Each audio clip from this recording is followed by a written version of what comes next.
السلام عليكم ورحمة الله وبركاته. وحشتوني جدا جدا جدا من الفيديو اللي فات. بحبكم في الله يا أحلى وأجمل إخوات في الدنيا، وبشكر كل جديد دخلي. ربنا يا رب يخليكم ليا ويكتركم عندي كمان وكمان، وبشكركم على كل الدعم. بحبكم قوي قوي قوي. طبعا أنا لسه جاية من تحت وقلت أعمل معاكم النهاردة أكلة كده بسيطة وسريعة. هنعمل مع بعض قلقاس وهنعمل فراخ وهنعمل رز. طبعا القلقاس احنا عارفين طبعا ان هو شتوي، فمستحب اكله قوي في الشتاء يعني. فطبعا انا قشرت القلقاس وقلت اخرطه كده معاكم لاخواتي البنانيت اللي بيقولوا ان احنا بنتعذب في تقشير القلقاس او في تخريطه. تخريطه سهل جدا جدا، بس انا عامه يعني ما بحبش اجيب القلقاسيه الكبيره لانها فعلا بتعذب في التقشير وفي التخريط. فانا بجيب قلقاسيه حجم وسط يعني، وبحب انقي القلقاس اللي هو يكون لونه محمر، لان اللي لونه محمر بيبقى طعمه مسكر وبيبقى حلو وبيستوي بسرعه. دي حسب معلوماتي او خبرتي في القلقاس يعني. فطبعا انا قشرته بخرطه صوابع كده على الرخامه، وبيبقى سهل جدا لما بخرطه صوابع، سهل جدا ان انا اخرطه مكعبات. فقلت اعمله معاكم كده، امشي معاكم الخطوات واحده واحده. طبعا يا جماعه انا خزنت معاكم قلقاس فيديوهات كتير قوي طريقه تخزين القلقاس، فليا اخت او صديقه كتبت لي قالت لي يا ريت تعمل لنا تخزين القلقاس، فانا هضطر اعمل لكم فيديو تاني لتخزين القلقاس. حاضر، من عينيا الاتنين، انا تحت امركم في اي طلبات. هنا طبعا خرطنا القلقاس مكعبات، وقلت دي بقى انا خرطها من ورا الكاميرا عشان ما اطولش عليكم الفيديو، ما بحبش اطول عليكم الفيديو. هنا دي بصلايه وطماطمايه. طبعا انا حاطه ميه على النار عشان هسلق الفراخ. انا ساعات بدي الفراخ صدمه يا جماعه، يعني بدي لها صدمه ازاي؟ بحطها على النار، بشوحها على النار تشويحه بسيطه بس كده تصفر، وبعد كده بزود لها الميه، وساعات بسلقها تسليق العادي يعني. بس بما اني هعمل قلقاس النهارده فقلت اسلقها بقى السليق العادي.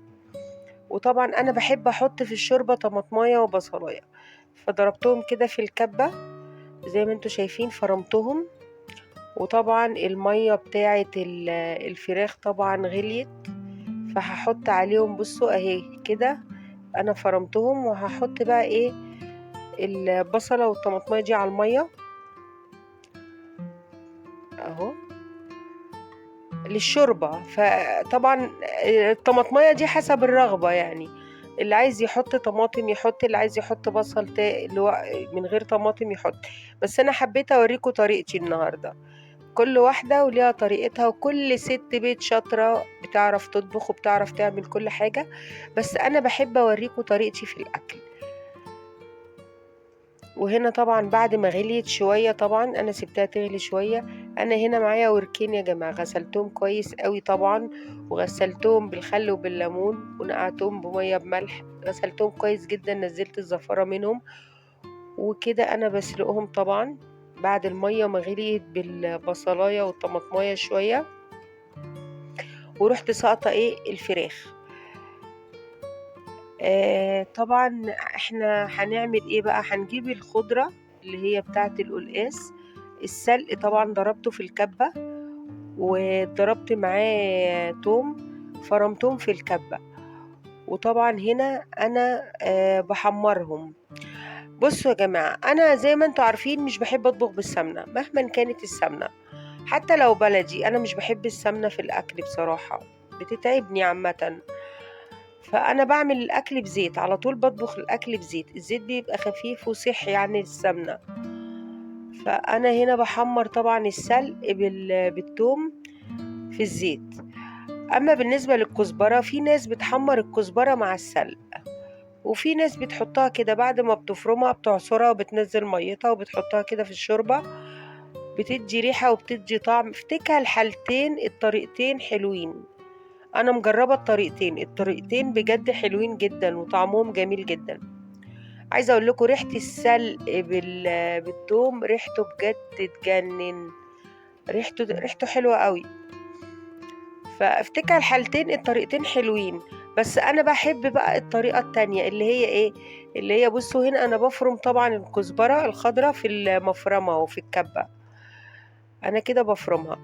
بعد ما هفرمها هحطها طبعا على الشوربة تغلي. انا بحبها كده بصراحة، كده اهو فرمتها بوريها لكم. وبعد كده ما فرمتها هحطها بقى ايه على الشوربة تغلي.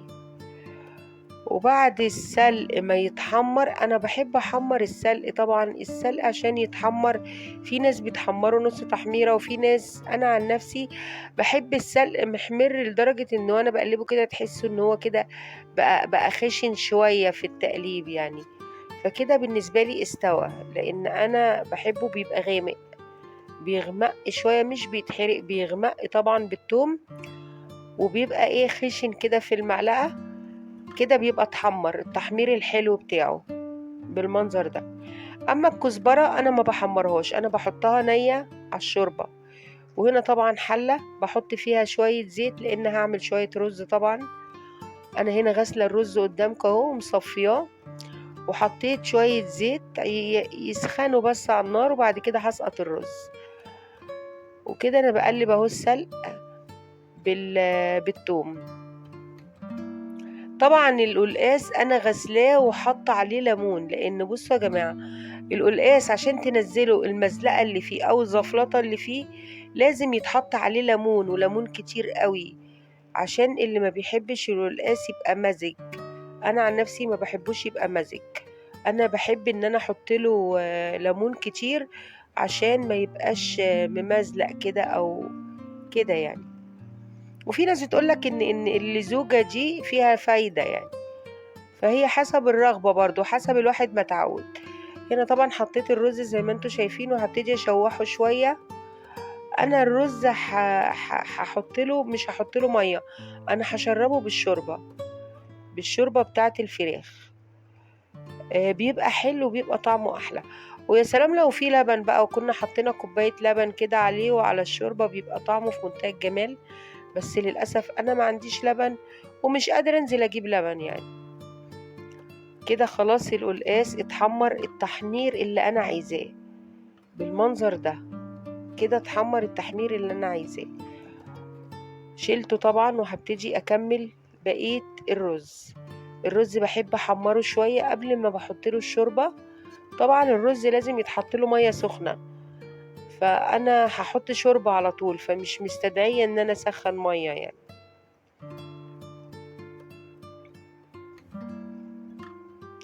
وكده خلاص انا شوحت الرز شويه، هبتدي احط له الشوربه. طبعا في ناس بتحط بالمكيال، انا عارفه مكيال الرز اللي انا بعمله ايه، وعارفه مكيال الشوربه ايه، فانا مش بحط ميه كتير، انا بس بحط الشوربه، سوري يعني مش بحط شوربه كتير، انا بس بحط الشوربه اللي هي تغطي الرز، بحيث ان الرز يطلع مفلفل مش معجن.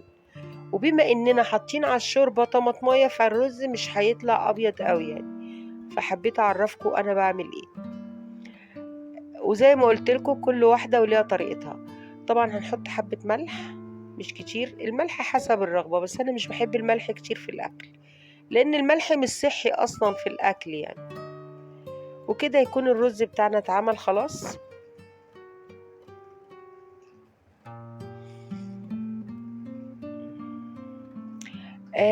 عايزة أقول لكم حاجة، إخواتي البنات اللي أنا بحبهم في الله، يا ريت اللي عايزني اخش له يكتب لي تعليق على المنتدى. هنا انا بقول لكم خلصت الرز خلاص، هسيبه بقى يستوي. وهنا خلاص الشوربة الفراخ كده تقريبا استوت، هطلعها وهبتدي اسقط القلقاس. وما تنسوناش باللايك، انا بقول لكم ما تنسوناش باللايك. اهو القلقاس، بصوا بقى القلقاس انا غسلاه، نزلت المزلقه خالص اللي فيه وعصرت عليه ليمون، بصوا بقى جميل ازاي، مش ممزلق ولا اي حاجه. وطبعا هحطه بقى كده في الشوربه. ونسيت اقول لكم حاجه، ان انا فرمت فصين توم وحطيتهم مع الشوربه مع القلقاس عشان خاطر وهو بيستوي، بس انا الحته دي اتحذفت من الفيديو بقى، معلش. بس حبيت اقول لكم ادق التفاصيل بتاعه الاكل اللي انا بعمله. وطبعا انا حطيت هنا القلقاس وهقلبه كده في الشوربه وهسيبه لحد ما يستوي. هو ما خدش سوا معايا بصراحه، يعني القلقاس ما خدش سوا معايا، هسيبه بقى كده. وهحط على الشوربة كمان نص ليمونة، برضو منعا لان هي تبقى يعني يبقى فيه لزوجة، عشان القلقاس ما يبقاش فيه لزوجة. فهحط نص ليمونة كده عليه وهو بيستوي اهو كده بالمنظر ده. كل واحدة وليها طريقتها، وكل واحدة بتعرف تطبخ، وكل واحدة شاطرة في بيتها بتعرف تعمل أحلى أكل. بس هي دي طريقتي في الأكل، يعني كل واحدة حسب ما اتعودت. أنا هنا طبعا الشوربة ما حطيتش ملح خالص، أنا متعودة لما باجي أسلق فراخ أو لحمة ما بحطش ملح إلا في الآخر خالص. وهنا الرز خلاص اتشرب، ببتدي أوطي عليه والقلقاس بيستوي وهنخلص ونرجع لكم. اوعوا تروحوا في اي حتة او تجروا الفيديو، خلوكوا استنونا راجعين لكم تاني، بحبكم. وهنا رجعنا تاني. هنا بقى طبعا هنا دي معلقة صلصة وعليها فص ليمونة، وطبعا الفراخ اللي اتسلقت اهي طبعا دهناها طبعا بالصلصة. حطينا طبعا على الصلصة دي فص ليمونة وحبة فلفل اسمر وحبة ملح، ودهنا الفراخ كده بالمنظر ده. وكنا مولعين الفرن يا دوبك الفراخ بس تاخد وش تحمر. وهنا طبعا القلقاس استوى، هنحط له الكزبره بتاعتنا، لان زي ما قلت لكم انا بحب احط الكزبره نيه، بتدي ريحه احلى وبتدي طعم احلى بجد.